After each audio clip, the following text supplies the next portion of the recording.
இப்போ ஒரு விஷயம் சொல்றாங்கல்ல, முருகனுக்கு வந்துட்டு தைப்பூசத்தன்னைக்கு தான் வேல் கிடைச்சது. ஆமா. அந்த சூரனை சம்ஹாரம் பண்றதுக்கு தைப்பூசத்தன்னைக்கு தான் வந்து பார்வதி தேவி வந்துட்டு அந்த வேல அவங்க கையில குடுத்தாங்கன்னு சொல்றாங்களே, அந்த கதை எப்படி மேம்? அதுதான்.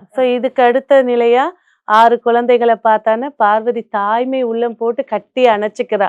அணைச்ச உடனே 6 குழந்தை ஓர் உடலாக, ஆறுமுகமாக 18 கரங்களோட விஸ்வரூப தரிசனத்த அங்க இருந்த கார்த்திகை பெண்களுக்கும், அம்பாளுக்கும் காட்டினாரு முருகர். அதன் பிறகு இவர் அவதரிச்ச நோக்கம் என்ன?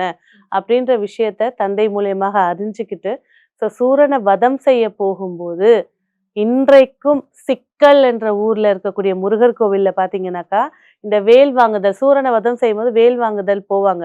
அப்ப முருகருடைய சிலையிலிருந்து அவ்ளோ வேர்வை துளி வருமாம்.